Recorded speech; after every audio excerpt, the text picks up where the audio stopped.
Yes guys, hello. Welcome to my YouTube channel. Yes, nasa palengke kami nito. Namalengke kami kasi syempre kailangan natin na malengke for the stock for the whole month. So, dun kami nag-una sa gulay section. Ano siya by section siya. May gulay sa meat tapos sa fish. So, yan. Sa gulay section yan. Tapos, grabe guys, namamanga kami kasi sobrang mura ng kanilang mga gulay. Unlike pagbibili ka sa mismong mall, medyo may pagkataas talaga siya ng price. Pero pag diyan ka sa mismong palengke, grabe. Tsaka box-box sila kung magbenta. Kaya dyan, nag-ano kami kasi sobrang dami yung isang box. Tapos, hindi namin sure kung maubos namin kasi baka masira lang, diba? So, naghahanap kami dyan ng tingi-tingi. Yung, ano lang, yung like, mga half nun, yung kaya lang namin gamitin or consume para hindi siya masira. Kasi sayang naman kung bibili kami ng tig-isang box, tapos hindi rin naman namin mauubos kasi may iba pa naman kaming ulam na bibilin.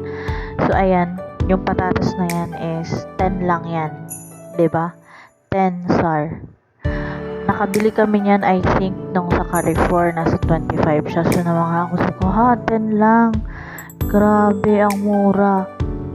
Kaya yun, bumili na kami ng isang bag para, syempre, magamit din namin. Tsaka, mahilig kasi kami mag-fries, guys. Na. So, for the unlimited fries. So, yan, nag-aano pa kami dyan kasi wala kami daling cash.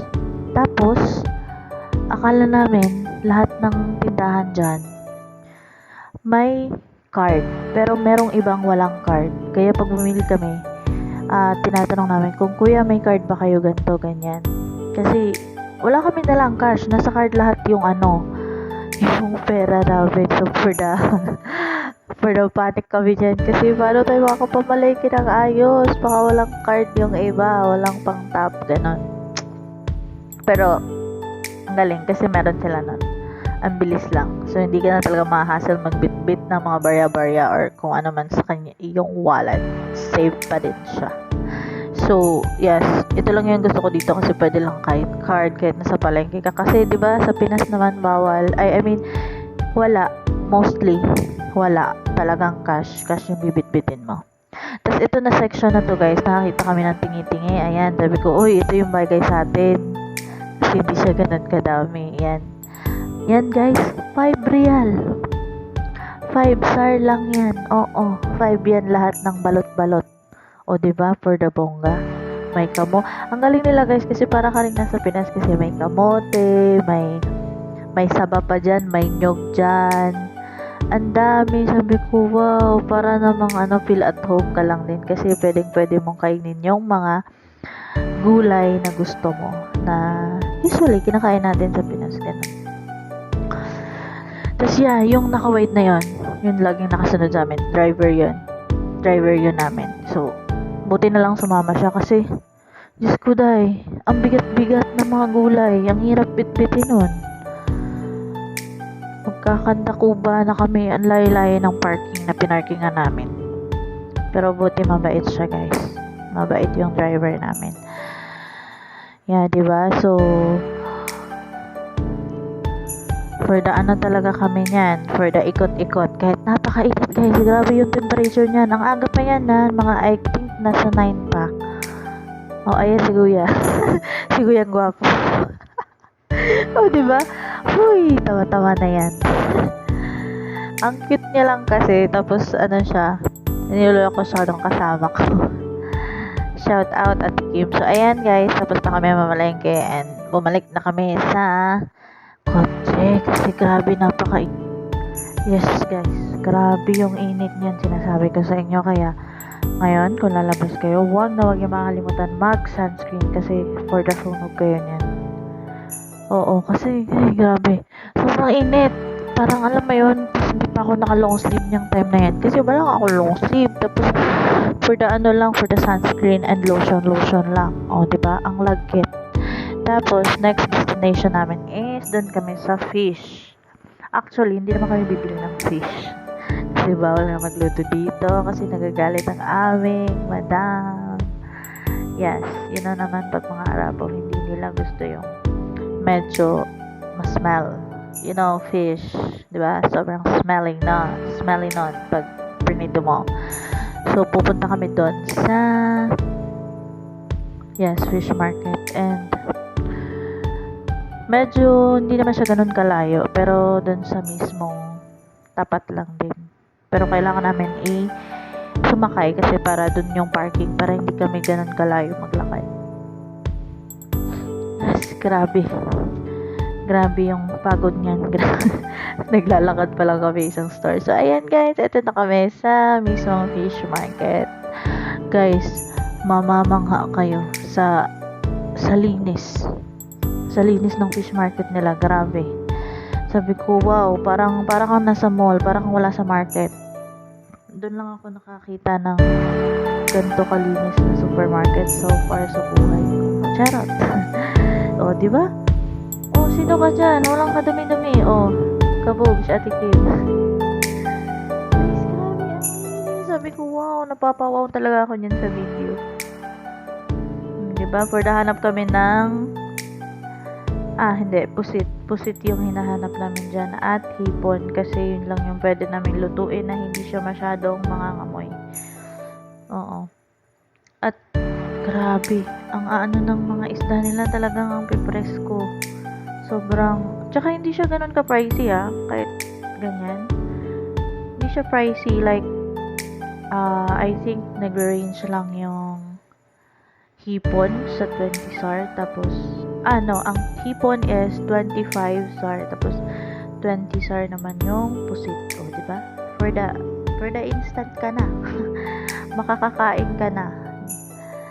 Tsaga lang. Ayan, di ba? Oh, ang dami. May malaki din silang pusit kasi yung maliit yung pinili namin kasi ang hirap maghiwa-hiwa niyan, tsaka maglinis. Ayan.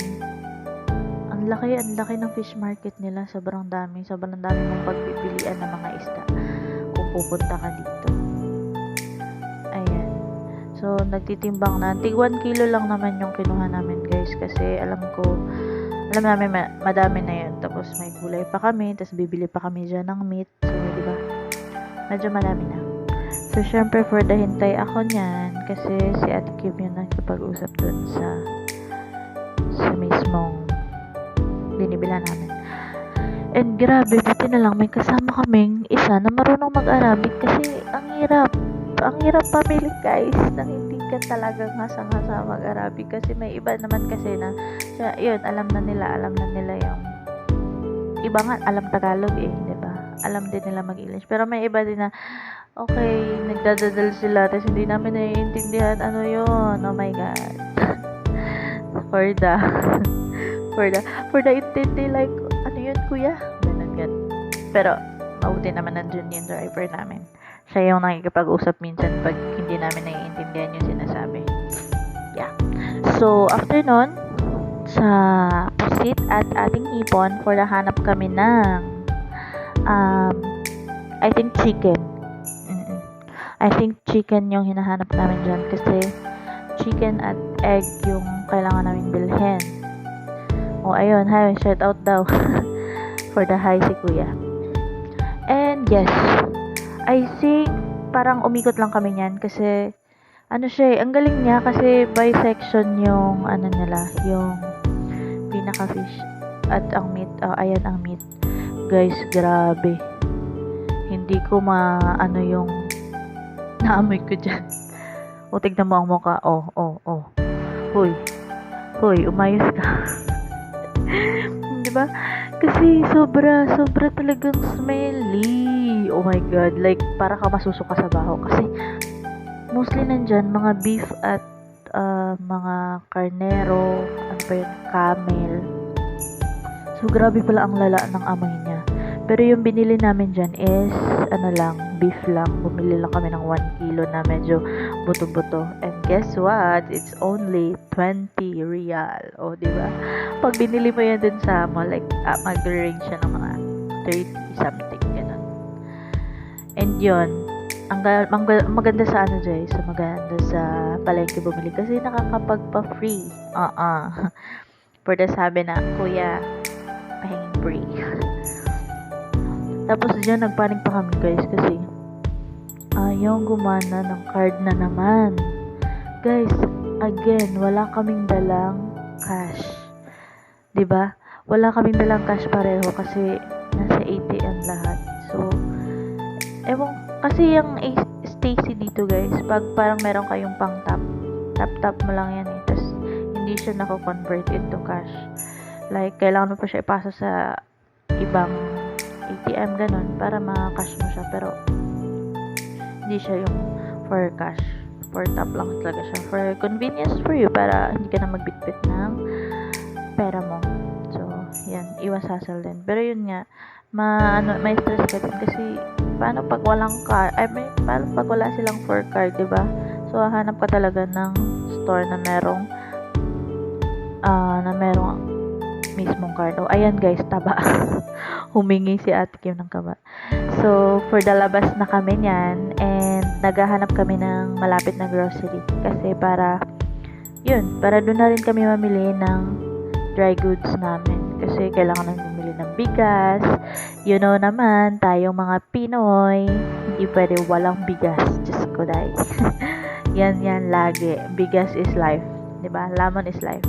So, ayan, parang grabe yung lakad namin doon. Napakainit. Medyo distance din siya dun sa mismong parking namin. Tapos, pumasok kami na-relieve talaga kami kay lumamig. Lumamig na. Tapos, ang ganda dito guys kasi halos parang siya. Shout out daw dun sa driver namin. So, parang siya for pasalubong halos lahat ata dyan kasi puro 4 pack siya, nakapack yung mga chocolates and everything. Pero, diba, for the lakad kami, for the tingin, hindi kami nagtanong kung may bigas pa sila, kung may dilata ba sila na hinahanap namin. At ang ending, wala. Ikot kami ng ikot dyan, for nakuha pa ako ng cart kasi nga, syempre bigas ilang kilo ata yung binili namin. I think tatlong sako yun na 5 kilos. So, it's around 15 kilos. Tapos dyan, nagkuha na kami ng cart. Ikot-ikot na kami kasi mahanap na kami ng bigas. Hindi naman siya ganun kalaki na store. And hindi namin alam na wala pala silang bigas. Kasi may nakita kami mga oil. Tapos may ibang dilata. May mga or ba. So, akala namin meron. May mga flour. And, buti narinig kami nung isang kuya dyan. Sabi niya, wala daw silang rice. Nakakaintindi pala siya. Ayan puro mga chocolates guys. For the diabetes. Ayan. Ate, wag ka na humirit. Yes, and yun na nga. Ikot-ikot lang kami. Ikot-ikot. Hanggang sa na-realize namin, may bigas ba dito? Kasi hindi namin alam nga, hindi kami nagtanong. So, syempre, alam mo naman sa Pinas, pag gantong may grocery, parang expected mo na lahat nandun, diba? Kasi ganun sa atin Pero dito kasi hindi. May mga lang siya. Yan, puro mga pagkain, puro mga pang diba? Pang pasalubong sa Pinas, oo. At pumunta ako dito sa oil kasi tingnan kung magkano, pero medyo pricey siya. So, ayun guys, bumalik din kami sa sasakyan. Kasi nga, wala palang wala pala doon na bigas. So, lipat kami doon sa isang store. And, yeah, tignan natin yung pinaka-store na pinuntahan namin na isa. Malaki-laki din siya. Like, parang ang lapit lang. Ang lapit lang, parang sa may likod lang or sa may harap lang siya bago ka pumasok ng fish market. Yes. Buti naman tong driver namin hindi mainipin guys kasi ilang 'di ba? Lakad-lakad din siya, papainit din siya. So wala siyang reklamo guys. Ganun. O 'di ba? Ang pula na ng mukha ko diyan guys. Ayan, labas na naman kahit napakainit. O 'di ba ang lapit lang sabi sa inyo Ayan, sa ramen. Diyan kami pumunta kasi I think isa din to sa pinakamalaki dito na grocery banda. Tas yan, ang init. Diyos ko. Yung skincare. Charot. Yung skincare. Takbo. Ayan. So, ayan na. Dito na kami sa aming last drop. Last drop na grocery. Kasi kailangan talaga namin maghanap ng bigas and yung iba pa naming goods like hot dogs, ham, ganun. So, buti naman, may nahanap kami. Kasi merong isang Pinoy dyan guys na hindi naman kami nag-ask. Like, may kinuha kami isang sack na rice, like 25 kilos yon. Tapos, pina-check namin kung magkano ang presyo. 120, sir. So, parang na-shock kami doon. Ay, hindi na lang. Wag na lang yan. Kailangan namin yung 5 kilos lang. And yun. Hanap-hanap kami. Medyo malaki din kasi yan, guys. Sobrang laki din yan. Tapos, nag-ikot-ikot kami hanggang sa yun nga, nakakita kami ng bigas. Tapos, hinahanap namin yung, syempre, Pinoy tayo, kailangan natin yung mas affordable na price. Diba? For nakuha na ng card kasi hindi kayang bitbitin. Tapos, diba, buti na lang may Pinoy na nakakita sa amin. Sabi niya, ma'am, may mas ano po dito, may mas mura. Yun din daw yung ginagamit nila ng bigas. Syempre, Pinoy yun diba? So, binigyan na kami ng bigas. Pumunta kami dun sa mismong bigas section. Tapos, binigyan na kami nung Jasmine din ng bigas. And, yeah, affordable lang kasi 22 lang siya, guys. Unlike dun sa nabibili namin before, it's 38 sar. O, diba? Ang laking tipid. Diyos ko. Ba't kailangan magmahal kung parehas lang naman ang bigas? Tsaka, okay siya kainin, guys. Hindi siya yung sobrang tigas. Hindi. Like, pagkain talaga na usually natin binibili sa Pinas na bigas. Ganun. Tapos, naghahanap kami dyan ng hotdog. Tsaka yung chicken loaf. Tapos, umikot-ikot pa ako dyan kasi hindi ko nakita yung hotdog. Katabi lang pala. Halos kasi yan dyan lahat mga rice, mga chicken na prito na, ganun. May ready ng for prito, templado na, ganun. Tapos, hinahanap ko yung hotdog. Alam mo naman, tayo. Mga pangpalipas natin ng gutom is hotdog. Okay na. So, I think that's all for today, guys. Ayan yung mga napamili namin. And, yeah, punong-puno yung likod.